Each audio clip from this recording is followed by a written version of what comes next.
Welcome back to Soulful Connections. Next Thursday night, on the 28th of May, we will celebrate a foundational Jewish festival known as the Festival of Shavuos, or Shavuot. Now, we translate this festival as meaning the Festival of Weeks because it's the culmination of the counting of the Omer, which we've been doing for the 49 days prior to the festival.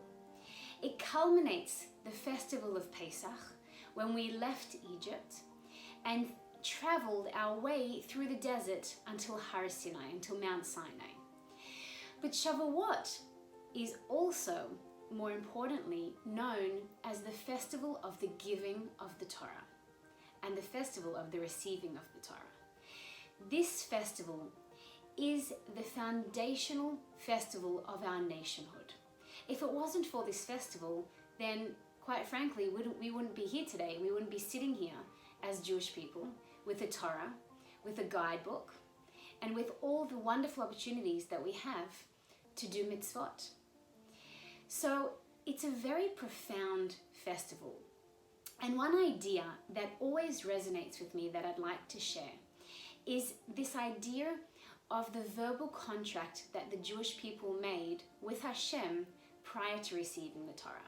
Now, there's a misconception that on Shavuot we receive the Torah, we receive the 10 Commandments in physical form, but in actual fact, that's not accurate. On Shavuot, what actually happened is we arrived at Mount Sinai, we made a verbal contract with Hashem, and we heard the first of the 10 Commandments. It was only many weeks later that we received the physical tablets on the 17th of Tammuz, which we'll talk about at a later stage. But prior to receiving the Torah, prior to hearing these 10 Commandments, we accepted whatever Hashem was going to give us. And the statement we made was Na'aseh v'nishma. Na'aseh means we will do, v'nishma, and we will hear or we will listen. So this alluded to the fact that we were making a contract with Hashem, that we would keep His Torah, we would bring down His divine will into this world despite what it contained. We had trust, we had faith that Hashem knew what was right for us. He knew that He was giving us a guidebook to follow in this world, and we trusted that. But why this statement? Why these two words, Na'aseh v'nishma? Obviously, this holds profound meaning. The fact that we made this statement, and these are the words that we chose to use, and these are the ideas that we chose to include in our verbal contract. We will do and we will hear. It also translates, Na'aseh, we will do, we will heed to the commandments. V'nishma, we will hear, we will listen, which means we will listen and learn. We will learn and we will understand what the Torah is about. So we were really starting off our nationhood with these two foundational concepts. The one being Na'aseh, action. We were agreeing to Hashem's contract. We will say, yes, we are going to do it. V'nishma, and yes, we will learn it. We will listen, we will learn, and we will attempt to understand your guidebook, the laws that you're giving us. So these are two foundational concepts that have carried us through our Judaism since the inception of our nationhood. The interesting question arises, and that is, well, why wasn't it enough to say Na'aseh or Nishma? Why did we need to say these two statements together? Now, this contract formed the foundational basis of our whole Jewish experience. And what is that experience? The Jewish experience is twofold. The first part of the experience is that it's an action-based experience.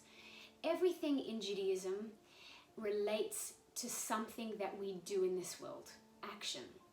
There are hardly any mitzvot that we have that are non-action based. Everything that we do, every mitzvah, every commandment that we keep has a physical counterpart. So when we were saying Na'aseh, we were saying to Hashem, yes, we're going to do them. It's not going to be some esoteric concept that we're going to just think about and meditate on. We're actually going to draw your energy into a practical action. Na'aseh, we're going to do it. V'nishma, we're not going to stop there.